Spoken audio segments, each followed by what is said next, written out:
Joke lang, joke lang.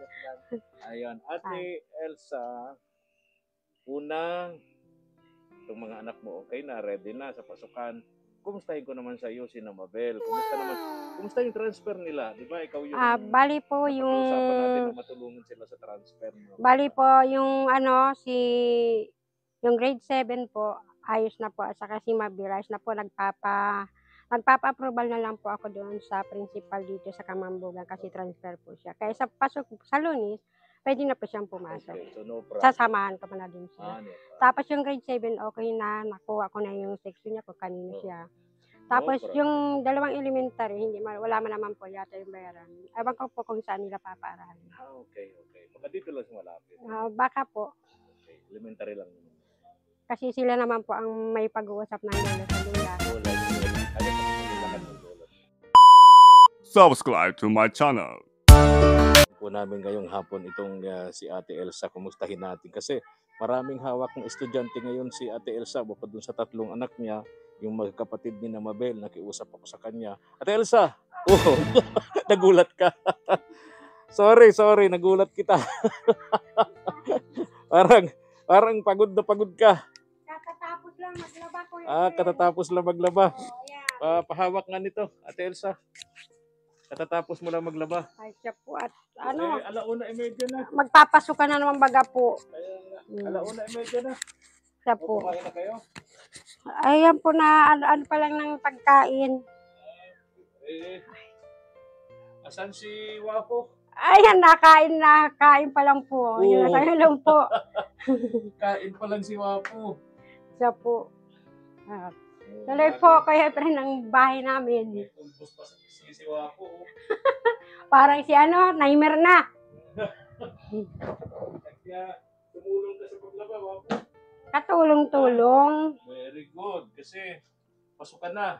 Sexy pati yan. Lunes, Ate Elsa? Lunes na po kuya, pero pasukan. Kaya labo-labo. Dito tayo. Ano dyan? Ang init. Mainit. Oo.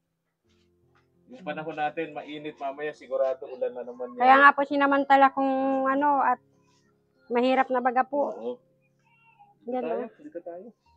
Sobrang init. Sobrang init yan sa loob ng bahay mo. Gusto yung mga tinanim mo doon? Ayun, nagbuburunga na. Wow.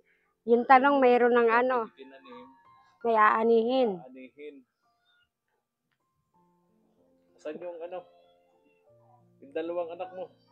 Bali po yung babae ko po, si Jaira, nasa simbahan, nag-aayos po at para... Sa chapel, dito kay Opo. Ate, kay Pastora Brenda? Kahapon po kasi meron silang gawain sa E.G. Alawihaw. Anong meron doon sa chapel ni Pastora Brenda?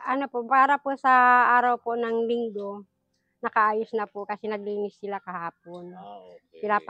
Pinapa ni Pastora si Jaira kasi siya daw ang marunong mag-ayos doon. Maglinis. Kaya pala may mga nakita akong tao doon sa loob. Siya Sabi po. ko baka nandun kayo. Sinilip ko, wala akong makita. Dumiretso na ako dito. Para sa araw ng linggo, na. Meron kayong prayer meeting? Meron po. Okay. Sasadya ko rito, Ate Elsa, yun nga, kumustahin ko kayo, yung 3 anak mo, syempre, ala ng problema. Ay, wala na pong problema, Kuya Efren. Salamat po nga. Eskwelahan na lang ang may problema. Excited nang magpasok. Oo, nandun na yung excitement sa kanila. Lalo kay Wapo, no? Ay, siya po. Lahat bago. Lahat bago yan. Lahat nakaharanda na. Naka-prepare na. Yung medyas, yung sapatos, yung mga gamit, mga arglado na. Wapo, hindi ka. Talaga lang, ha? Sexy. Yan ang naglinis ngayon dyan sa bahay ako naglaba. Kung may nabalitaan ako, Wapo, hindi ka dito. Yung matagal mo nang hinihintay. Yung... Dito ka. May nabalitaan akong libreng Operation Tuli. Oh, wow. Ayun, di ba? Yan yung matagal mo nang hinihintay. Operation Tuli. Payag ka? Dalhin kita doon? Ayaw. Sabi mo, oo, kasi yun. Hindi. Papasok na, pwede pa naman yung... Ay, bawal. Excited. Ayaw niya mag-absent. Unang pasukan. Ano lang naman yan? Ba't ka naman mag-a-absent? Hinuli ka lang, mag-a-absent ka na. Baka daw maano, Malalanog. maaano. Malalanog. Malalanog ang alin? Hindi daw po, baka daw hindi sinasadya na maano, na madagil. Hmm. Baka po mangyari yung yung napanood ko po sa TV na matay po Patay. sa tuli. Kasi po daw naugatan. Naputol yung ugat. Po. Putol yung ulo. Hindi po yung ugat lang po. Ugat lang. Baka ano yata Hindi yung ugat lang talaga. na-over, Kasi mali yata yung turok ng Peke daw po gamot. kasi yung doktor. Ha? Peke yung nag-doktor. Doktor. Alam ko na, Ate Elsa. Natatakot si Wapo. Hindi. Hindi po. Natatakot si Wapo dahil dun sa nangyaring yun na tinuli. Nawalan na lugod. Namatay. Di nalugod siya, So, willing anong plano mo, Wapo? Ayaw mo na magpatuli. kailan daw? Ha? Sa next year. Ay, Next year. Tagal pa yun, Wapo. Hay, dali mahal lang Ha?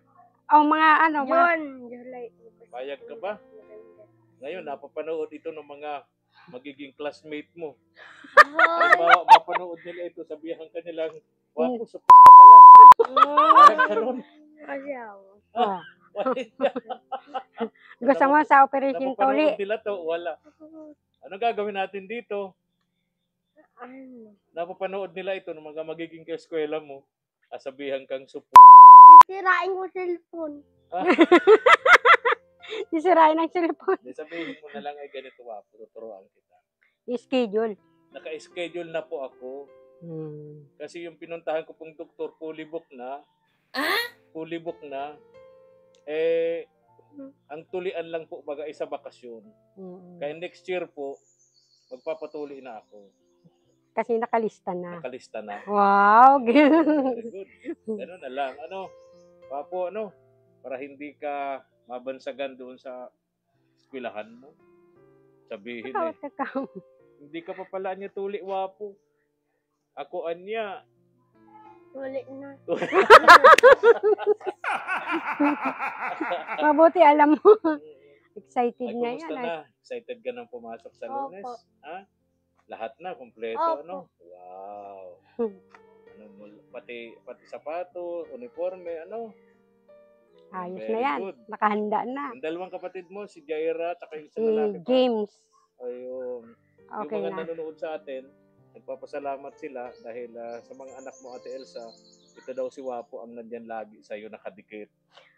Kahit Siya yung madalas nakikita sa video. ayun, dalawa naman kasi yung isa ko po yung grade 10. Nag-aano po yun habang hindi pa naman pasukan para daw may pamasahin na siya. Sa pagpasok, nagbabantay po yun paggabi sa resort. Nakikiano lang po siya. May resort dito. Unahan ninyo. Nandun siya. Panggabi. Okay. Ay, very good naman. May sideline siya. Okay. Si Ma'am Nancy, sabi niya, itutuloy natin yung repair. Pagpapagawa, hindi pa tayo tapos dyan sa bahay mo. Sabi sa akin ni Ma'am Nancy, bisitahin ko kayo rito at yung dirty kitchen mo, gagawin pa natin yan. May narinig pa nga ako para makapagtinda-tinda ka uli. Wow! Sana lang para mayroon pa akong, may iba pa akong extra. Kaya, ito napanood ng mga nag-uutang sa'yo, ay may mauutangan na naman tayo. Ay, di naman na po. Di na daw sila maanat. Mayroon man ng mga trabaho. Gano'n. Ayun, Kasi nagkataon lang daw po yun. Wapo. Ate Elsa, sa linggo ay Father's Day. Baka gusto niyo batiin ng Happy Father's Day yung asawa ni Ma'am Nancy. Wow. Father's Day. Anong mensahe mo? Wapo. Kay Sir William. Sir William, asawa ni Ma'am Nancy. Sir William, Happy Father's Day. Sir William. Sir William. Sir William. Wala. Sir William, happy Father's Day po sa inyo. Sana po mahaba po ang buhay ninyong Para ni po. Ma'am Nancy. At Matulungan. para marami pang matulungan. Sige. Salamat po, Ma'am Nancy, sa tulong ninyo sa amin ni Mama. Awit na lang. Ha? Awit. Alin? Yung kay Buting. Ano gagawin mo? Kanta na lang. Aawitan na lang Kakanta ka dahil? para kay Ma'am Nancy at Sir William. Okay, sige, go. Sige. Ala, Kay Buting mo. Go. Buti-buti mo, Panginoon, Sa lahat. sa lahat ng oras, sa bawat araw. Ika'y laging tapat kung magmahal. Ang iyong kaawa ay magbawalang hanggan. Pinupuri, sinasamba kita. Dakila Diyos at Panginoon. Tunay Nang kay walang katulad. Tunay ang ika'y di nagbabago. Buti ang Diyos na sa atin ay nagmamahal. Tapos na. Okay. Sayaw. Sayaw. Sayaw. Masyado yung boses niya nakakatawag doon. Nakakanto. Mellow talaga. Joke lang. Ayun, Ate Elsa, una, itong mga anak mo okay na, ready na sa pasukan. Kumustahin ko naman sa iyo si Mabel. Kumusta yung transfer nila? Di ba ikaw yung Bali po napag-uusapan natin yung na matulungan sila sa transfer mo. Bali po yung yung grade 7 po, ayos na po. At saka si Mabel, ayos na po.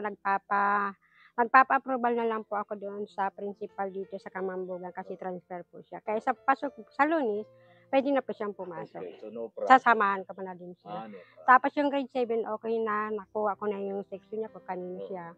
Tapos problem. yung dalawang elementary, wala man naman po yata yung bayaran. Ewan ko po kung saan nila papaaralan.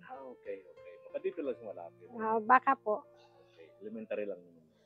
Kasi sila naman po ang may pag-uusap ng lola sa lula. Yung lola. Kaya pa naman maglakad ng lola. Hmm. Okay, salamat dun, Ate Elsa. No? Magandahan kay Ate Elsa, mga katuwang, kahit naghihirap, nakagawa niyang tumulong pa rin sa kapwa. No? At hindi lang mga anak niya ang inaasikaso niya rito, pati itong magkakapatid ni Mabel, ganun din. Si Lola Carmen, kumusta, Ate Elsa? Bali po, kinumusta ko nung isang kung meron pa siyang gatas, ayun yung asukal, tapos yung sabi ko, nagbili daw po siya ng biri biscuit, ay bali naubos na. Sabi ko, may pera naman siya, magbili daw niya ng ulam-ulam.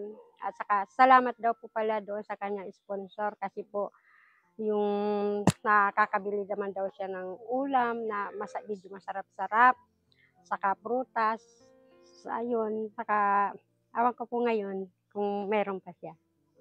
Dapat dapat yung pera, siyempre, Unti-unti man daw po niya. unti-unti, kasi di natin sigurado kung sino pa ang magbibigay sa kanya.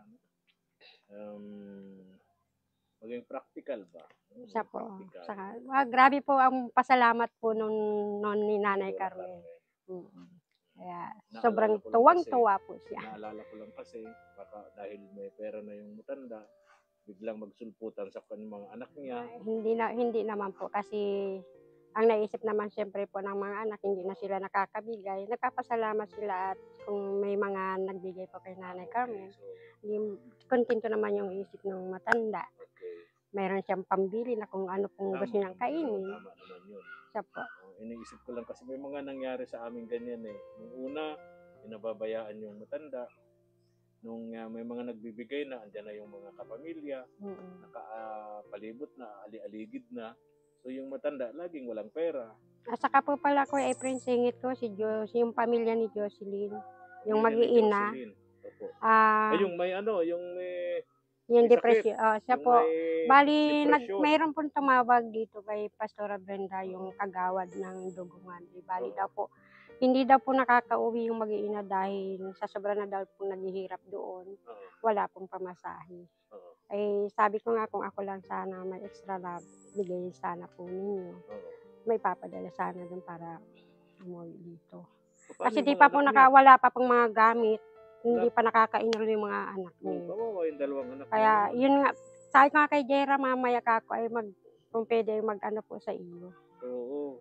Kasi kawawa man din po yun. Pero siyempre, nung huling punta namin kay Jocelyn, kasi sinabihan ko siya noon sabi ko, kasi ramdam namin na parang ayaw na niyang magpa-vlog, ayaw na niyang makipag-usap sa amin.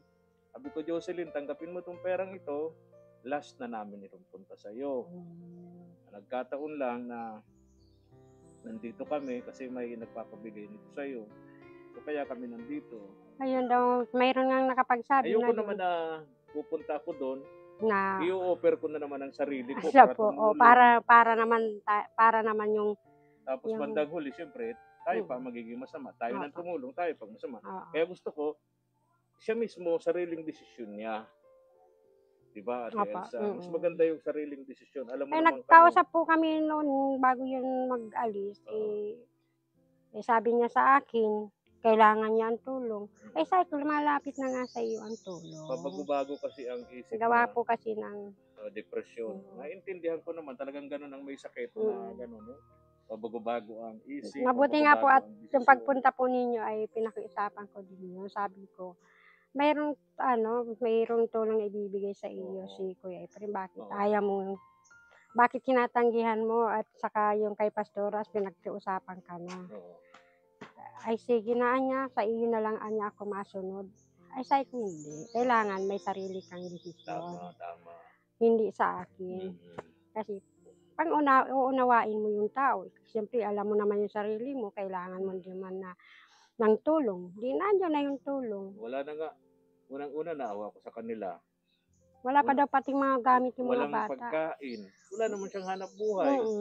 Yung tirahan nila nung panahon ng tag-init para silang nasa loob ng sardinas. Pero sabi naman daw ni Pastora, kung sakaling sila ibabalik at mayroong matutulungan pa sila ulit, na ino-offer nila dyan sa simbahan, hindi na doon. Hindi na doon sa parang bodega na. Yero yung dingding, yero yung bubong. So, para kasi doon hindi sila yung araw ng linggo hindi siya nakakapagsimba. Ganun ba? Kaya mas mabuti yung dyan sa simbahan ino-offer ni Pastora. Napakabuti talaga ni Pastora Brenda. No? Nag-usap po kami noon. So, bali, yun na lang ang offer. gusto ni Pastora Brenda, ko pinuli doon sa simbahan. Parang si Lola Carmen. Siya po. Kaya nga si Nanay Carmen, sabi niya kung magkakaroon lang daw sana siya ng mapabahayan siya. Laking tuwa niya daw po kasi mula't-mula ay di daw po siya nagkaroon ng sariling bahay. Bakit? Di daw, awan ko pa sa kanya. Asawa niya. Hindi sila awan ko po at yun ang gusto niya.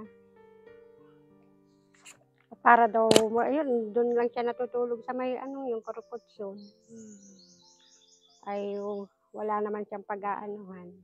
Naalala ko itong lupa dyan, yung bakanting lupa na yan, yung binili namin yan para kay yan? Sino yun? Kay Mina. Nasaan na yun? Wala na baga po. Yung luting yun, bakanting mga katuwang, yung binili namin yan para kay Mina, pagtatayo sana ng bahay, nagka-problema si Mina sa pamilya. Hindi na natin alam kung nasaan ngayon si Mina.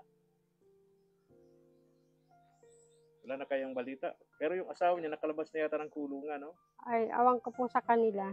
At wala na din Si po Mina ako. naman yata, may iba ng kinakasama.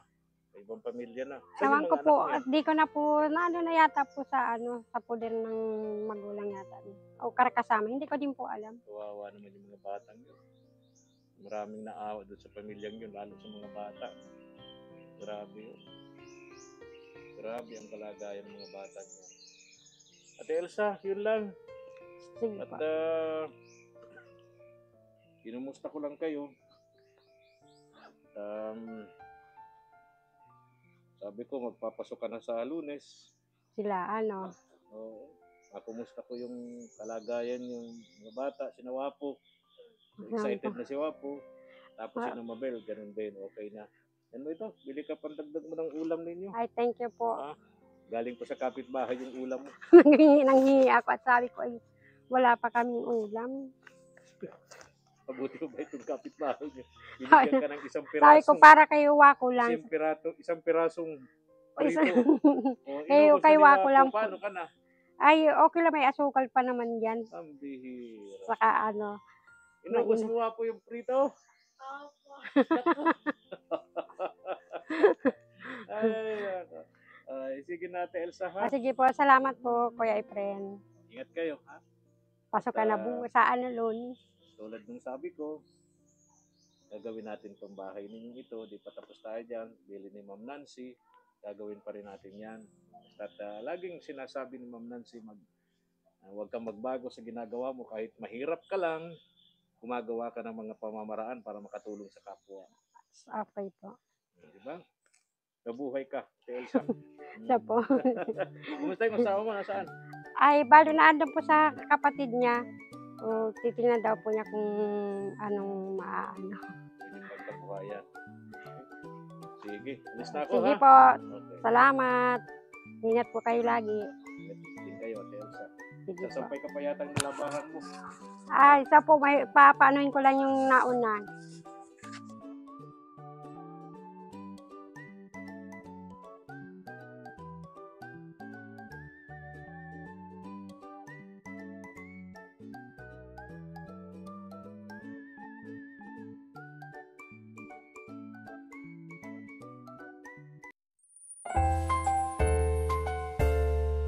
Thank you for watching.